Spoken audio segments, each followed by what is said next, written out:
पहला बुनियादी सवाल, आजकल समय की इतनी कमी क्यों महसूस होती है? क्या आपने कभी सोचा है कि आजकल हमें समय की इतनी कमी महसूस क्यों होती है? समय पर काम न करने या होने पर हम झल्ला जाते हैं, आग बबूला हो जाते हैं, चिढ़ जाते हैं, तनाव में आ जाते हैं। समय की कमी के चलते हम लगभग हर पल जल्दबाजी और हड़बड़ी में रहते हैं।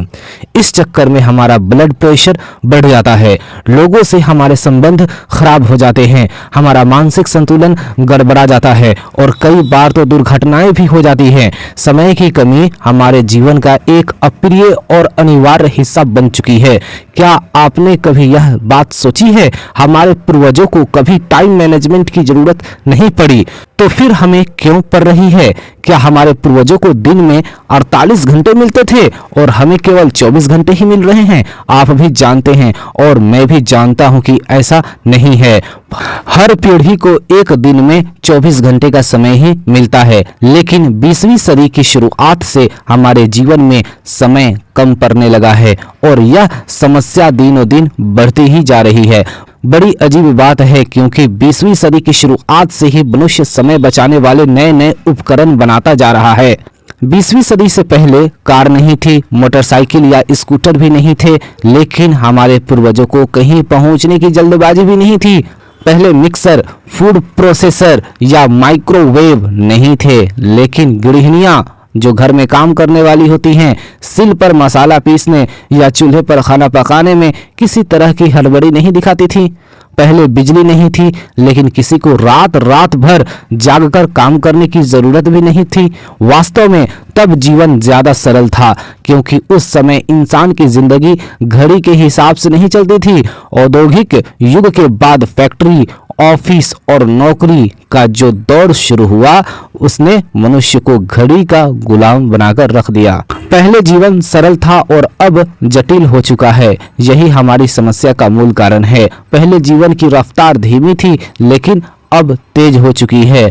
अब हमारे जीवन में इंटरनेट आ गया है, जो पलक झपकते ही हमें दुनिया से जोड़ देता है। अब हमारे जीवन में टीवी आ चुका है, जिसका बटन दबाते ही हम दुनिया की खबरें जान लेते हैं। अब हमारे पास कारें और हवाई जहाज हैं, जिनसे हम तेजी से कहीं भी पहुंच सकते हैं। अब हमारे पास 3G मोबाइल है, जिनसे हम दुनिया से कहीं भी किसी से भी बात कर सकते हैं और उसे देख भी सकते हैं। आधुनिक आविष्कारों ने हमारे जीवन की गति बढ़ा दी है। शायद आधुनिक आविष्कार ही हमारे जीवन में समय की कमी का सबसे बड़ा कारण है। इनकी बदौलत हम दुनिया से तो जुड़ गए हैं, लेकिन शायद खुद से दूर हो गए हैं। यदि आप समय के सर्वश्रेष्ठ उपयोग को लेकर गंभीर हैं, तो इसका सबसे सीधा समाधान यह है, यदि हम किसी तरह आधुनिक आविष्कारों से मुक्ति पाले और दोबारा पुराने जमाने की जीवन शैली अपना लें, तो आपको काफी सुविधा होगी। नहीं, मैं यहाँ चूल्हे पर रोटी पकाने या मुंबई से दिल्ली तक पैदल जाने की बात नहीं कर रहा हूँ। मैं तो केवल यह कहना चाहता हूँ कि मोबाइल, टीवी, इंटरनेट, चैटिंग आदि समय बर्बाद करने वाले आविष्कारों का इस्तेमाल कम कर दें। पहले घड़ी हमारे जीवन पर हावी नहीं हुई थी, और इसका सीधा सा कारण यह था कि ज्यादातर लोगों के पास घड़ी थी ही नहीं। पहले अलार्म घड़ी की कोई जरूरत नहीं थी, मुर्गे की बांग ही काफी थी। तब 8:18 की लोलक पकड़ने का कोई तनाव नहीं रहता था। तब कोई काम सुबह 9 बजे हो या 9:15 बजे, कोई खास फर्क नहीं पड़ता था, लेकिन आज पड़ता है। तो इस पुस्तक को आगे पढ़ने से पहले हम बात अच्छी तरह से समझ लें कि diabetes, high blood pressure, cholesterol और हृदय रोग की तरह ही समय की कमी भी एक आधुनिक समस्या है, जो आधुनिक जीवन शैली का परिणाम है। यदि आप इस समस्या को सुलझाना चाहते हैं, तो आपको अपनी जीवन शैली को बदलना होगा। याद रखें, दुनिया नहीं बदलेगी, बदलना तो आपको ही है। यदि आप अपनी जीवन शैली और सोच को बदल लेंगे, तो समय का समीकरण भी बदल जाएगा। जैसा अल्बर्ट आइंस्टाइन ने कहा था, हम जिन महत्वपूर्ण समस्याओं का सामना करते हैं, उन्हें सोच के उसी स्तर पर नहीं सुलझाया जा सकता जिस पर हमने उन्हें उत्पन्न किया था। अब गेंद आपके पाले में है।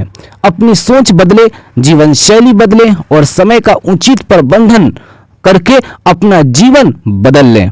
इस संदर्भ में आधुनिक प्रतिबंध के पितामह पीटर एफ ड्रक की बात याद रखें, जब तक हम समय का प्रबंधन नहीं कर सकते तब तक हम किसी भी चीज का प्रबंधन नहीं कर सकते। जय हिंद, जय भारत।